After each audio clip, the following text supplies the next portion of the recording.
Bonjour et bienvenue dans l'épisode 118 du podcast Mes trucs de prof, dans lequel je partage le micro avec Marie, que vous connaissez peut-être sous le pseudo Pimp My Class, pour vous parler des compétences psychosociales en classe. Je suis Émilie Lefatan, je suis formatrice et coach professionnelle spécialisée dans l'accompagnement des professionnels de l'enseignement, de l'éducation et de la formation. Et dans le podcast Mes trucs de prof, je partage avec la communauté enseignante des réflexions, conseils, découvertes, avec l'intention de réfléchir et faire réfléchir, de remettre du sens et du bien-être dans les pratiques. Les compétences psychosociales sont toutes les compétences de vie que nous mobilisons pour faire face aux différentes situations de vie et nous les utilisons toute la journée. Elles ont donc un réel impact et un réel enjeu en termes de santé et de prévention. Marie et moi avions à cœur de vous en parler car c'est l'un de nos sujets favoris. D'ailleurs, dans le podcast, il y a plus d'une dizaine d'épisodes qui traitent des différentes compétences psychosociales.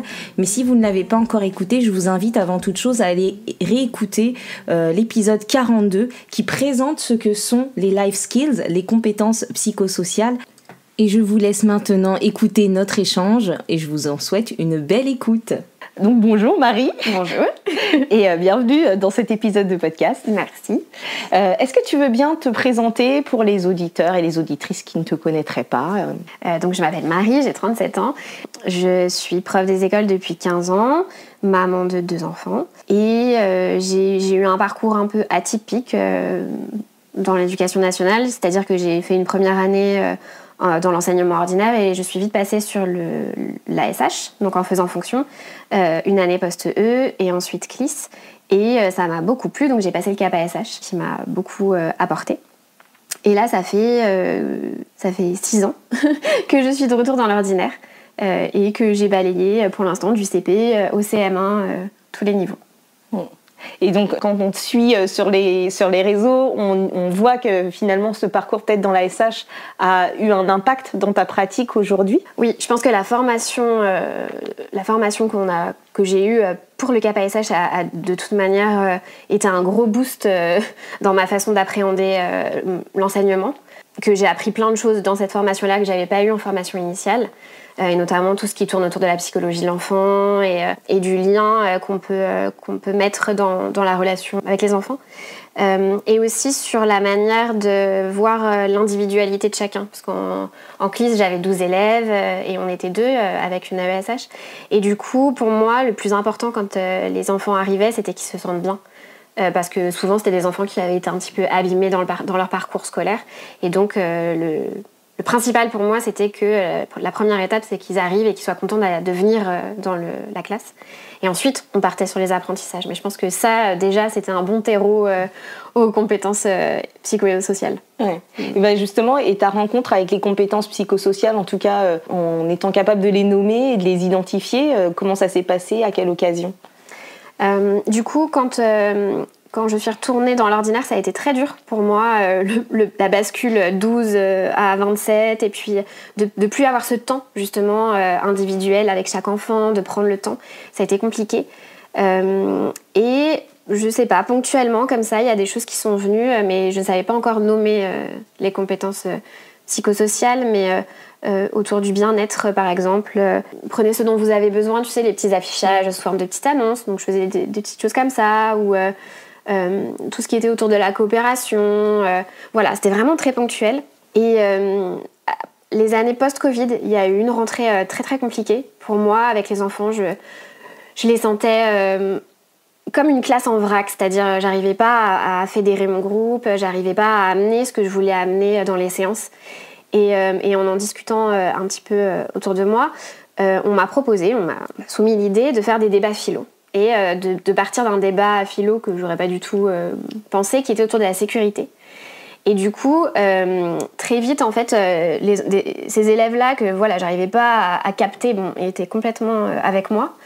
Et autour de la sécurité, ce qui m'a marqué, c'était que pour eux, la sécurité, était apporté par la police, les pompiers, enfin des trucs assez violents en termes de sécurité. Ouais. Quand on arrive à un degré d'urgence... Voilà, exactement. Donc je pense que c'était lié à ce qu'on avait vécu au Covid et des choses qu'on n'avait pas du tout anticipées ou ressenties.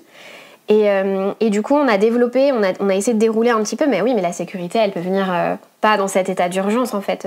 Et donc, on avait déroulé, la sécurité, elle peut venir des parents, elle peut venir des amis, et puis de l'enseignant, ou des personnes référentes dans son entourage. Et là, j'avais senti déjà comme un apaisement général de ma classe qui m'avait vraiment bluffée.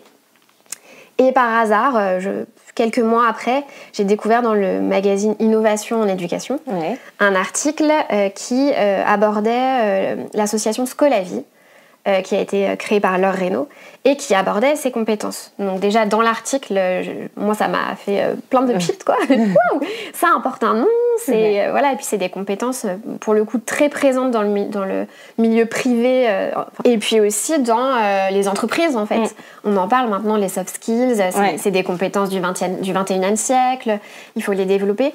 Et donc là je me suis dit waouh, il y a un truc à faire. Et je suis allée sur le site de Scolavie, donc je me suis, j'ai lu, j'ai pris, et j'ai vu que chez Retz, ils avaient sorti l'ouvrage Développer les compétences socio-émotionnelles, et donc tout est parti en fait de ça, de Scolavie et de cet ouvrage chez Retz. Ouais. Et j'adore ce que tu dis, c'est le moment où, parce qu'on fait plein de choses avec de l'intuition. Moi, quand tu parlais, je me rappelais aussi, moi, en classe, quand j'avais fait des constats similaires, où on essaye pareil de mettre de la coopération, de passer par l'entrée bien-être, mais sans réussir forcément à identifier que ce sont des compétences, mais plus des besoins, et du coup, sans imaginer ou sans voir comment on peut les développer de manière explicite. C'est-à-dire qu'on essaye d'insuffler des petites activités dans nos classes pour amener du bien-être, mais ça se transforme pas forcément en apprentissage explicite. Et pareil, quand j'ai découvert le concept de compétences psychosociales, je pense que c'était sûrement à peu près au même moment. En tout cas, que j'ai pu mettre un mot dessus, c'était fin 2020, post-Covid aussi. Je me suis dit, ben voilà, mais oui, tout c'est clair. J'ai lu l'ouvrage de Retz aussi, j'ai essayé d'aller voir, de m'auto-former, et de se dire, ben oui, en fait, on les mobilise tout le temps. Elles sont essentielles pour pouvoir faire face aux différentes situations de la vie, mais à de l'école aussi, et au travail. Et on attend souvent que les élèves les aient ou les développent tout seuls, alors qu'en fait, on a un rôle important à jouer pour pouvoir les développer, et pour pouvoir les développer de manière consciente, nous, de notre point de vue d'enseignant, mais aussi chez les élèves. Être capable de les mobiliser, de se dire, j'ai besoin de cette compétence, ou je l'ai, etc. Ouais, c'est exactement ça. Et qu'est-ce qui a changé du coup dans ta pratique depuis que tu enseignes les CPS, que tu les mets au cœur de ta pratique? Donc tout ce travail et ça a commencé donc cet aspect autour de la sécurité. Après on a découlé les émotions et leurs besoins, et déjà ça c'était un peu ce que j'avais pu expérimenter en CLIS, c'est-à-dire les enfants arrivaient en ayant confiance déjà dans un espace qui leur était propre et dans lequel ils se sentaient bien. Et déjà pour moi, c'était comme si j'avais mis mon terreau de base à tout mon enseignement en fait.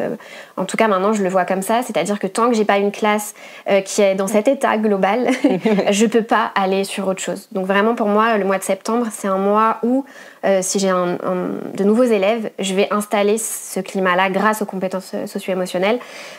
Parce que sinon je sais que pour certains, tout ce que je vais essayer de mettre autour de compétences hardware, ils appellent ça, le français, les maths, etc., ça marchera pas, ça tiendra pas parce que les fondations, elles sont pas là.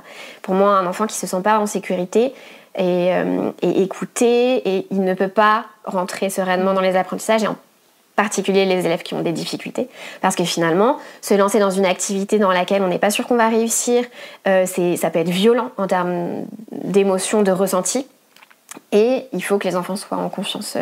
Donc vraiment pour moi, c'est un climat qui est apaisé, serein, joyeux parfois, et dans lequel les enfants peuvent s'investir et investir leur personne dans les apprentissages. Ouais.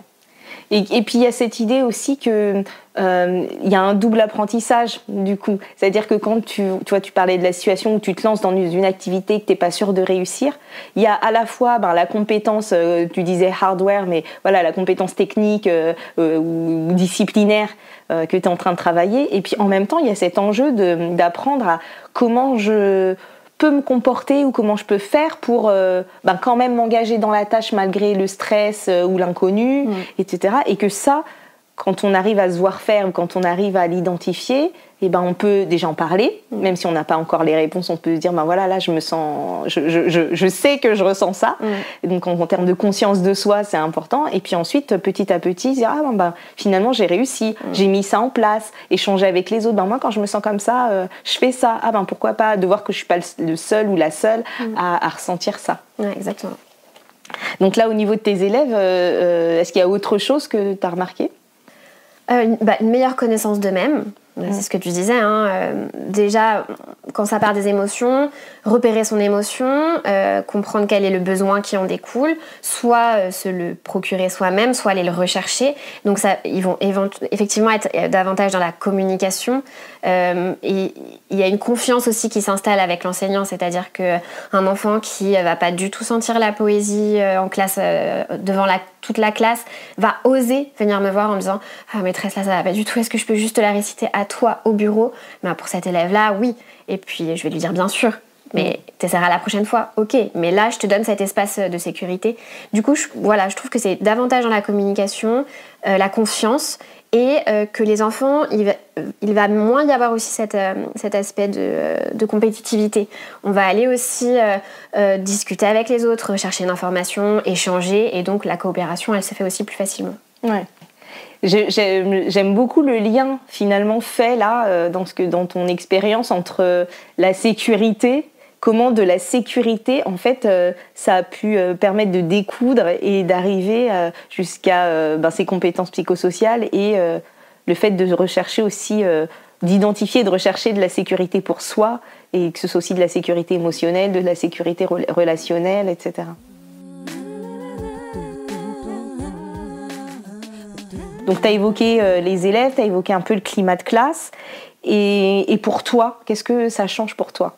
C'est plus agréable, de toute manière. On a l'impression d'être vraiment une collectivité. Enfin, en fait, je m'inclus dans cette classe. Je ne suis pas au-dessus avec un savoir descendant. C'est juste que j'aime leur donner plein de clés, plein d'astuces pour apprendre à se connaître et à interagir les uns avec les autres et puis avec moi.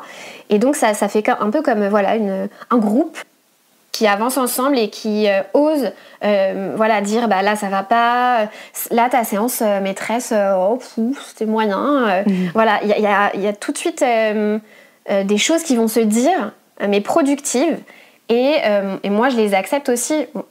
C'était pas top là, ah bah oui là on s'est un peu ennuyé, ok bah je prends note, voilà, tout est dans aussi comment on appréhende toutes ces individualités sous forme d'un collectif. Ouais.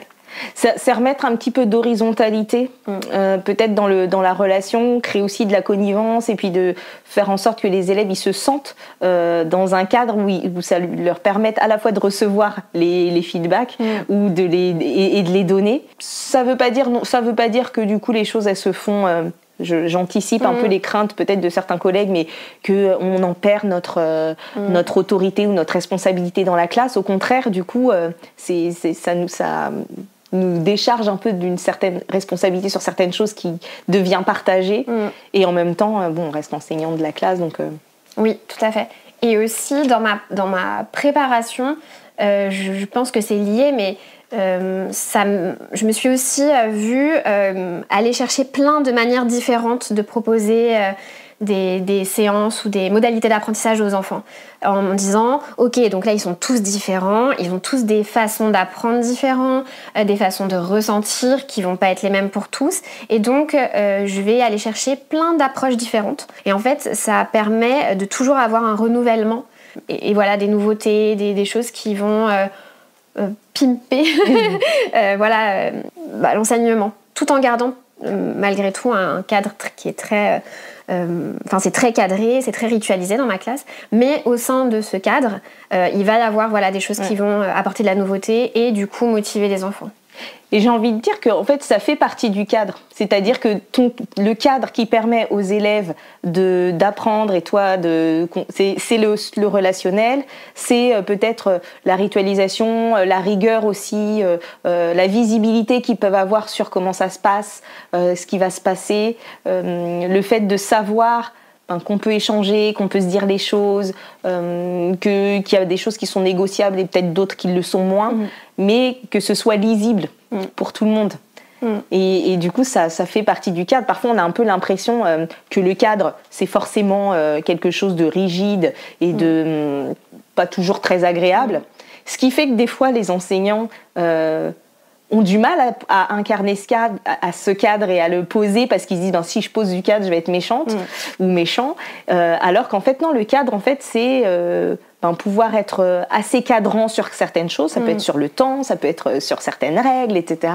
Et en même temps, pouvoir mettre de la souplesse là où il y en a besoin et de l'adaptabilité là où il y en a besoin aussi. Oui, parce que finalement, pour les enfants, le cadre est rassurant. Exactement. On en a besoin. Et c'est aussi important pour moi d'expliciter ces compétences. Donc, en classe, je vais être vraiment transparente. On va travailler ces compétences-là. Donc, moi, je dis soft skills en classe. C'est des compétences qui vont vous servir de maintenant jusqu'à la fin de votre vie, qui vont vous servir pour être bien avec vous-même, pour vous accepter, pour vous connaître, pour être ensuite bien avec les autres, dans vos relations avec les autres, dans votre parcours scolaire et dans votre milieu professionnel, parce qu'on parle de ces compétences dans le milieu professionnel. Et je trouve que ça, pour les enfants, c'est hyper fascinant, parce que du coup, c'est quelque chose dont ils vont avoir besoin de toute leur vie. Et sur plein d'aspects différents, privés, familial, public, etc.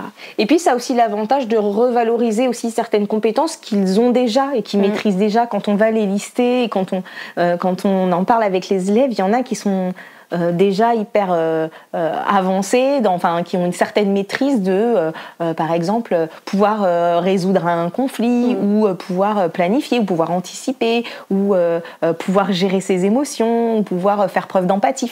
Tout ça, il y a des élèves qui sont avancés là-dessus, moins sur des compétences disciplinaires, ce qui peut affecter leur estime d'eux-mêmes et leur vision, la vision qu'ils ont d'eux-mêmes, alors que quand on arrive à mettre des mots sur ces compétences-là, c'est important.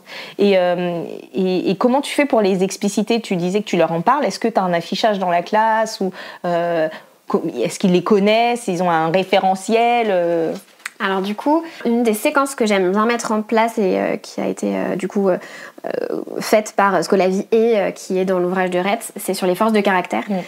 Parce que c'est quelque chose qu'on peut aller relier à plein d'autres domaines après. Donc les forces de caractère, il y en a beaucoup, je crois une vingtaine, il me semble. L'amour de l'apprentissage, l'amitié, la capacité à leader un groupe, etc. Et donc, on va faire plusieurs séances dessus. Les enfants adorent ça. Et ensuite, ces forces de caractère, elles sont sous forme de porte-clés. Et donc, elles sont en classe, je les laisse, il y a 5 jeux de porte-clés qui restent disponibles. Ensuite, il y a un petit affichage sur les accords Toltec qui ont sorti un petit jeu pour les enfants. Et donc, on lit une carte par semaine et puis on débat, ça prend 5 minutes. Et c'est toujours sur des choses qui vraiment font écho chez les enfants. Et donc ça reste aussi sur la porte de classe. Moi, je me dis qu'aussi, ce qui pourrait être intéressant, peut-être pour les collègues qui écoutent, c'est ne serait-ce que de partir des 10 compétences, grandes compétences psychosociales, et en fait, déjà d'avoir un affichage comme ça dans la classe, visible, pour pouvoir s'y référer à chaque séance, et pouvoir se dire, là, je sais pas, j'ai n'importe quoi, on commence une séance d'histoire sur Charlemagne, mais dans cette séance-là, on va faire de l'étude de documents, et vous allez travailler par 2, et du coup, en termes de compétences psychosociales ou de soft skills, etc., on va développer celle-ci où vous allez avoir besoin de ça et ça, ou vous allez développer ça et ça. Et du coup, d'avoir cet affichage présent avec les compétences et pouvoir éventuellement imaginer... peut-être garder trace de quand à quelle occasion on en a eu besoin ou à quelle occasion on a progressé là-dessus, et ça permet aussi de rendre explicite les choses et de pouvoir le faire... aussi de manière transdisciplinaire. C'est-à-dire que les compétences psychosociales, il y a le fait de les utiliser, de les gérer, de les mobiliser, de les développer dans des situations de vie qu'on rencontre au quotidien. Donc, je sais pas, quand il y a un conflit en récréation, on va aller mobiliser certaines compétences psychosociales, et c'est intéressant dans ces moments-là de pouvoir les identifier. Je sais pas, à la fin de résolution de conflit, de dire tu vois, regarde là, t'as fait preuve d'empathie là quand on a fait ça, etc. Voilà. Il y a faire des séances, comme tu disais, sur les forces de caractère, par exemple, où du coup, l'objectif de la séance, c'est de développer une des compétences psychosociales qui existent. Et puis, il y a ce troisième aspect de se dire, même dans le reste, puisqu'on les utilise tout le temps, même dans nos séances disciplinaires, on gagnerait à expliciter lesquelles on utilise, on développe ou on mobilise dans le cadre d'une séance de maths, d'une séance d'histoire, d'une séance de sciences. Oui, ce sera un réinvestissement de... Ouais. Tu nous as parlé là, des petits porte-clés, tes affichages. Est-ce que tu as d'autres outils, d'autres affichages en classe spécifiquement dédiés aux compétences psychosociales? Donc, les enfants ont un petit cahier qui s'appelle Bien-être et vivre ensemble. Donc en fait, tous les lundis matins, je commence ma semaine par un rituel autour des soft skills. Donc ça s'appelle soft skills. Et avant, l'année dernière, j'essayais de réfléchir à des questions que je pouvais leur poser. Et en fait, cette année, j'ai vraiment fait une grosse progression en m'aidant de ce que j'avais fait l'année dernière. Et donc, par exemple, le lundi matin, ils vont avoir une question qu'est-ce qui te motive en classe? Donc, ils ont à chaque fois des petits papiers. Et donc, il y a une phase individuelle où ils vont rédiger leurs réponses. Bien sûr, je ne corrige pas l'orthographe. Mon but, c'est pas l'orthographe. Là, c'est vraiment leur pensée. Et ensuite, il y a une phase à l'oral collective où les enfants vont partager ce qu'ils ont écrit. Et ça donne souvent lieu à des débats, des discussions hyper intéressantes sur moi, ce qui me motive en classe, c'est quand je réussis. Ok. Donc ça veut dire que la réussite amène ta motivation. C'est super. Mais du coup, quand tu réussis pas, comment ramener de la motivation? Enfin voilà. Et ça donne vraiment des clés. Ça rend explicite certains processus mentaux et qui font vraiment référence aux neurosciences et qui sont passionnantes aussi pour les enfants où ils disent du coup ça c'est pas les maths, j'aime pas ça, mais parce que pour l'instant j'ai pas réussi, mais peut-être que si j'expérimente une réussite, ça va me remotiver et je vais aimer ça. Donc il y a certaines choses qui se débloquent aussi via les soft skills. Génial. Et du coup toutes ces petites fiches sont collées dans leur cahier. Et en fait j'aime bien leur dire si t'as fini d'écrire ton petit je me sens en confiance quand, tu le colles, tu colories, je mets toujours des petits dessins, et par contre tu vas aller relire tout ce que tu as écrit depuis le début de l'année dans ton cahier. Tu vas voir si c'est toujours pareil, si tu veux rajouter des choses. Et c'est un petit temps aussi comme ça individuel sur soi. Et puis ça parle d'eux, ça parle de leur manière d'être et de faire. Et en général, ils aiment bien aller regarder ce petit cahier. Et à l'intérieur, je mets aussi les mood trackers. Donc tout ce travail autour des émotions. Très intéressant. Et une collègue sur Instagram me disait « Mais pourquoi tu fais ton mood tracker le matin? Je comprends pas trop. Pourquoi tu le fais pas en fin de journée ?» Et en fait, pour moi, on arrive en classe et on va poser son émotion maintenant. Et ça vaut pour les émotions plutôt négatives. Et au moins, elle est posée, elle est sortie et je peux passer à autre chose. C'est pour ça que je le fais le matin. Et en fait, pour le premier mood tracker qu'on va faire, les enfants, l'année dernière, ont tout de suite dit les 5 émotions les plus classiques, quoi. Donc la tristesse, la peur, la colère, la joie et le dégoût. Et donc ensuite, il y a un code couleur et chaque matin, ils vont colorier le petit jour. Le cahier reste ouvert et moi, pendant l'accueil, je me balade et je vais aller regarder. Et quand je vois des couleurs comme la colère ou la tristesse, je vais aller les voir. Et je vais leur dire, est-ce que tu veux en parler? Oui, ils vont m'expliquer. On va prendre, 1 minute pour dérouler. Ou non. Mais au moins, l'enfant, il sait que ça a été vu. Moi, je sais ce qui se passe pour lui et je vais être plus attentive à ça.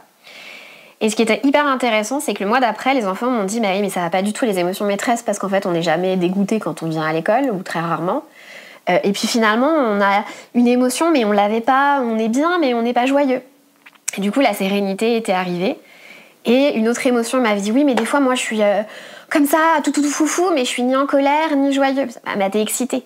Ah oui, voilà. Et donc, on avait mis l'excitation. Et en fait, ce qui était hyper drôle, c'était que majoritairement, ils arrivaient soit tous sereins, soit beaucoup excités.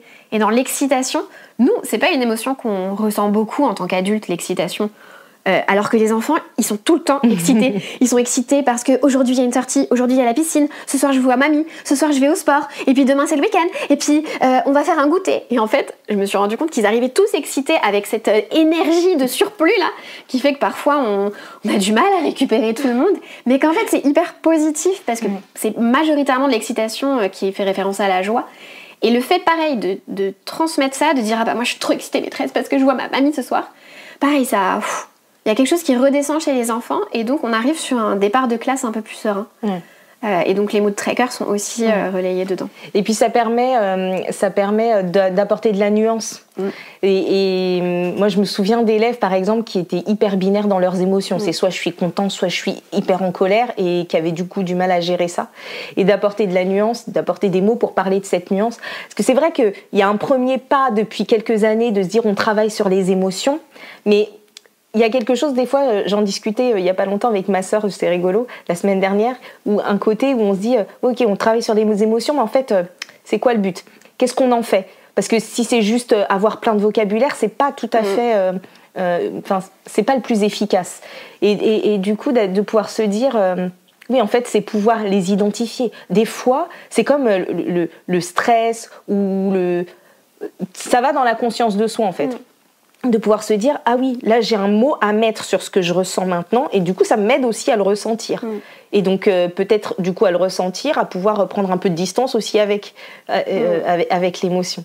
Et par rapport au mood tracker, ce qui est intéressant aussi, c'est dans tout ce qui est tracker, les trackers d'habitude, etc. Donc là, le mood tracker, c'est pour traquer, avoir un suivi de tes humeurs, mais on pourrait l'imaginer pour autre chose. C'est le fait aussi de s'apporter à soi du feedback. De pouvoir, soit du feedback en temps réel, comme là le fait de prendre conscience de son émotion, soit du feedback sur la durée, de pouvoir se dire, je dis n'importe quoi, mais par exemple quelqu'un qui dirait ouais, moi de toute façon je suis quelqu'un de triste et de déprimé, tu reprends ton mood tracker, tu dis c'est marrant parce que regarde, les couleurs elles disent pas tout à fait ça. Objectivement, ça objective un peu les données, c'est-à-dire que objectivement, regarde, sur un mois t'as quand même été plutôt content d'arriver en classe les 3/4 du temps. Et donc du coup c'est intéressant pour ça. Je trouve que c'est intéressant de mettre du sens aussi sur les outils, parce qu'on pourrait avoir tendance à se dire oh, mood tracker c'est trop sympa, viens on le fait. Et puis en fait les élèves, toi là t'as découlé t'as décliné tout ce que tu fais avec, et ça évite de tomber dans j'ai un outil, je trouve ça sympa, j'ai vu ça sur Instagram, il y a une nana qui le fait et tout, ça a l'air trop bien, je photocopie le truc, je le fais, et les élèves, tu sais, ça me fait penser à la météo le matin, ou au rituel sur le temps, des fois qu'on fait, je me souviens quand moi j'avais des CE1, au bout d'un moment, il y avait, je saurais plus dire, oui, les élèves, ils avaient leur calendrier, puis tous les jours, ils devaient barrer le jour. Puis au bout d'un moment, je me suis dit, pourquoi je fais ça ? À quoi ça sert ?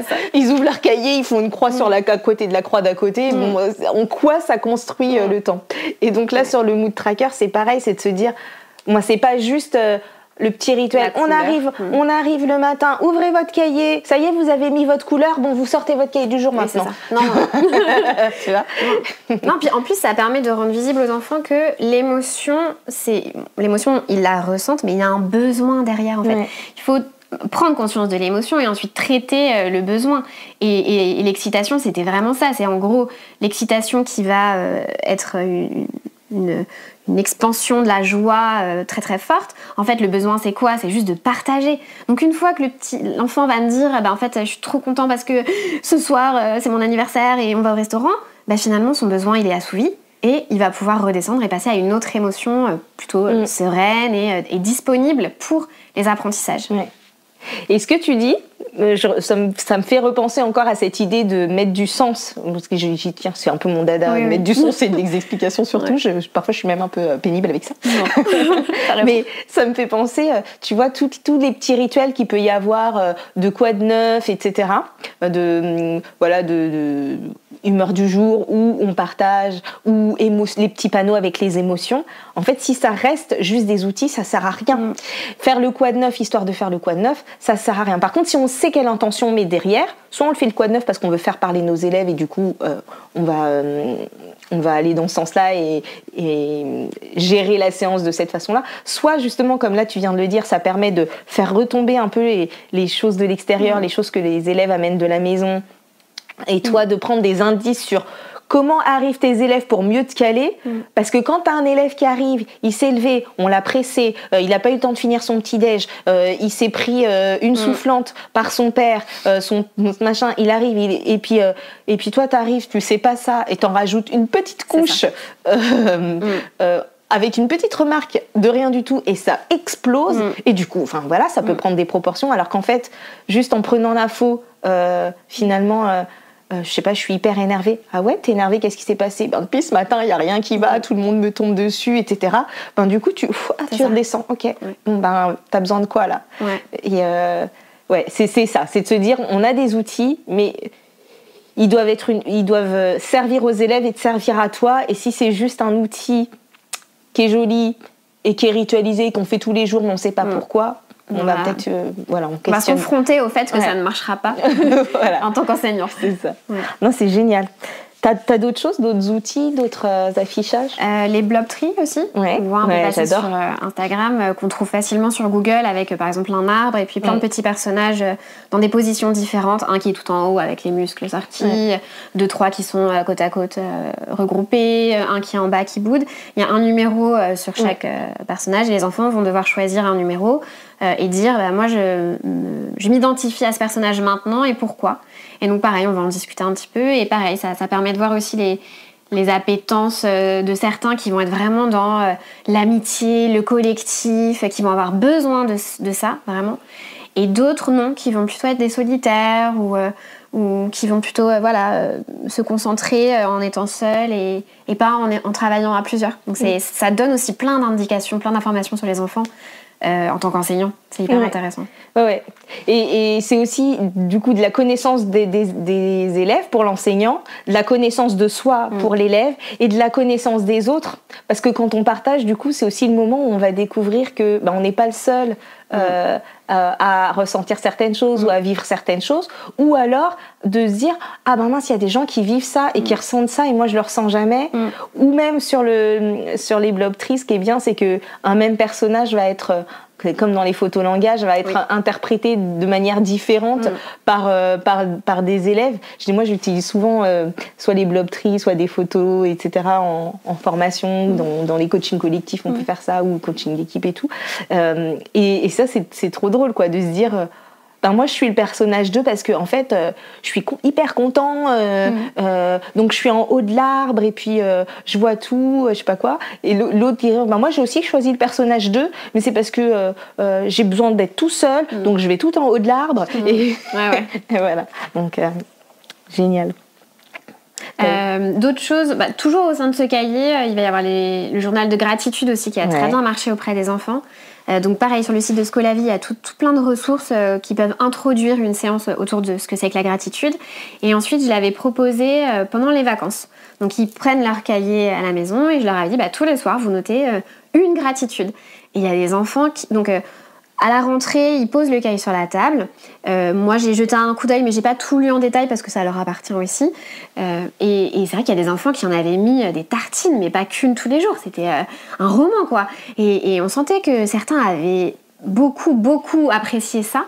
Et les vacances d'après me l'avaient dit, mais t'as pas mis le journal de gratitude, on peut quand même le faire bien sûr, parce que c'est les 3 kiffs par jour, c'est en tant qu'adulte aussi, c'est hyper important de se dire, ma journée, je rentre, je suis fatiguée, ça me saoule, et de se poser et de dire, il y a quand même quelque chose qui s'est bien passé, d'aller le chercher, et en fait de se dire, ok, il y a eu ça, et rien que de penser à cet événement, ça balaye un peu le reste. Parce que finalement, dans nos journées, notre cerveau garde un peu le négatif, le triste.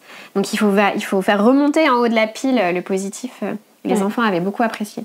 Ouais, c'est puissant aussi pour nous, en tant qu'enseignants. On en a parlé tout à l'heure un peu quand on préparait l'épisode, mais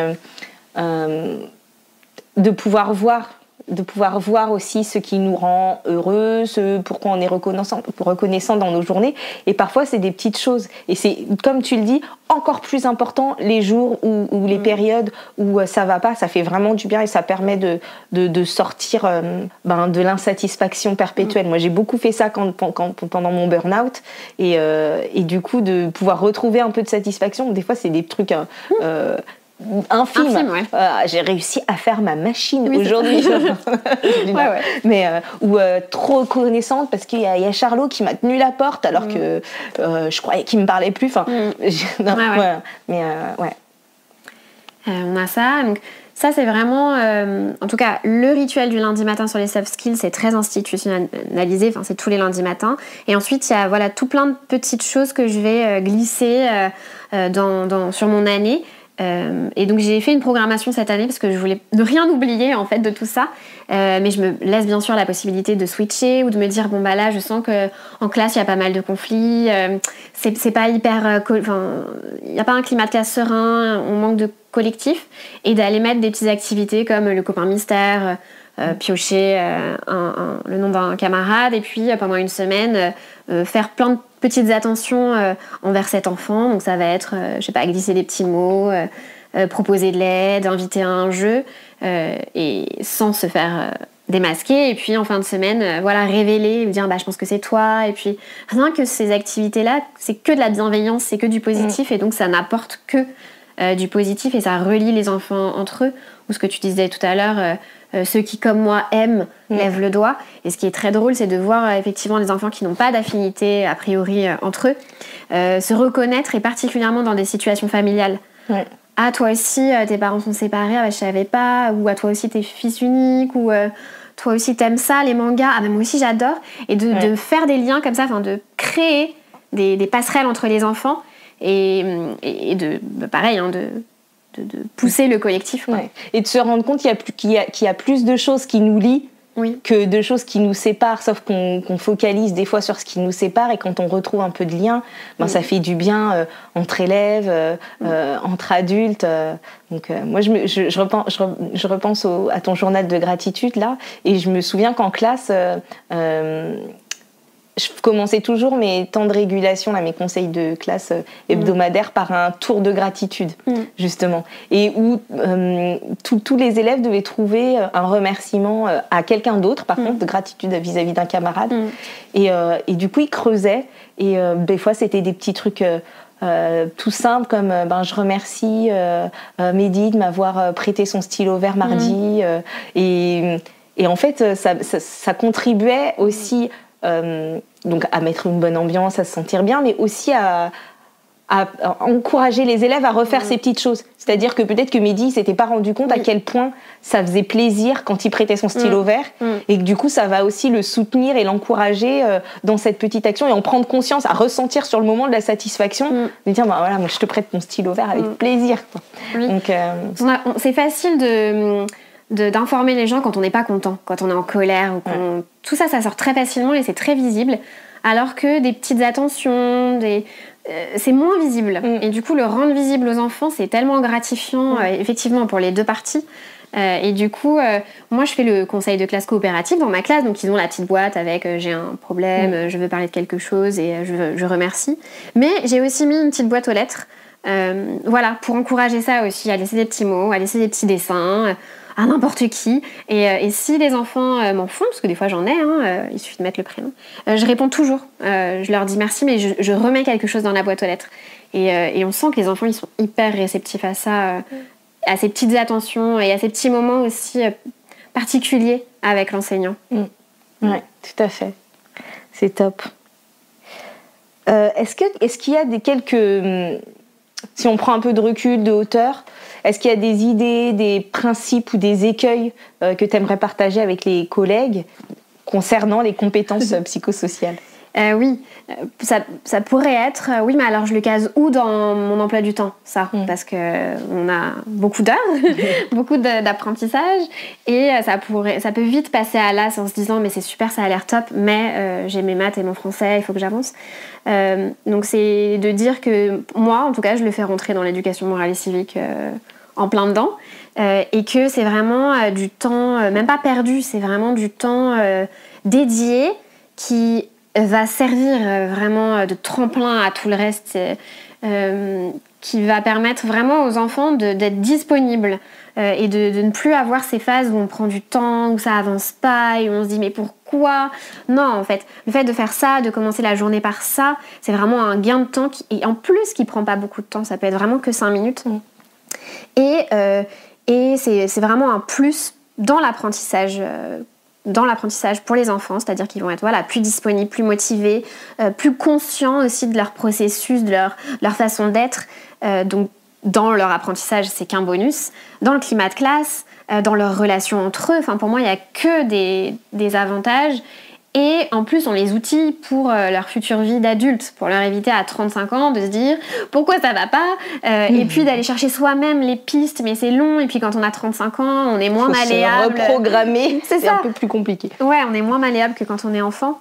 Et donc voilà, pour moi, c'est vraiment, en tout cas en tant qu'enseignante, ça a été vraiment une découverte massive qui me fait aimer à moi aussi d'aller en classe le matin et d'aller proposer des choses comme ça aux enfants. Et ce que tu disais que tu le mettais dans l'éducation civique, morale et civique, mais en fait ça peut aussi en plus rentrer dans le parcours santé, parce que finalement les compétences psychosociales, elles ont été mises en lumière par l'OMS en 93, et donc du coup certaines compétences vont plutôt être dans le parcours citoyen, parce que elles vont nous aider à grandir en tant que citoyen, à vivre avec les autres, etc. Puis il y a aussi d'autres, les compétences psychosociales, elles permettent aussi de prévenir les risques psychosociaux, et puis de les addictions, de prévenir tout un tas de choses, parce qu'on va être plus à même de faire face aux obstacles qu'on peut rencontrer. Et donc à ce titre, le travail explicite sur les compétences psychosociales fait partie du parcours santé des élèves. En fait. Entièrement. Et puis, si je fais mes petits rituels et qui passent par l'écrit, c'est de l'écrit.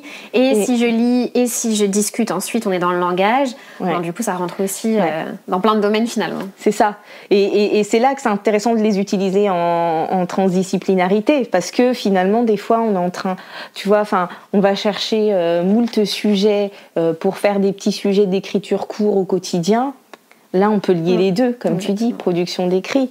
On peut se servir aussi du temps de travail, de recherche en binôme ou en groupe, en mathématiques, je sais pas, sur une situation problème par exemple, pour ensuite, dans le débrief, pouvoir se servir de cette situation-là pour dire alors, du coup, par rapport au travail de groupe et à ce qui s'est passé, comment on fait, comment on retravaille dessus. Donc en fait, elles sont partout, de toute façon. Oui. Écoute, je crois qu'on a fait un peu le tour de ce qu'on avait prévu. Je pense qu'on pourrait encore trouver des choses et créer, y avoir des idées, parler des compétences psychosociales. Est-ce qu'il y a quelque chose que tu aurais envie de rajouter pour conclure ?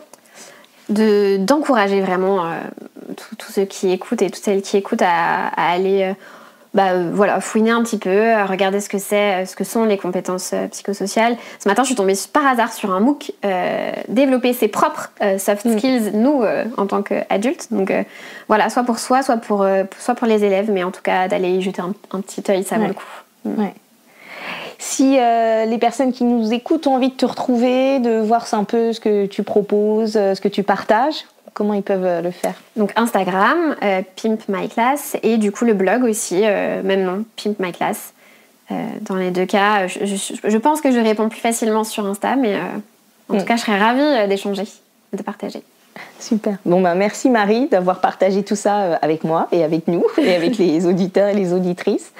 J'espère qu'on aura l'occasion de rediscuter au micro d'autres sujets.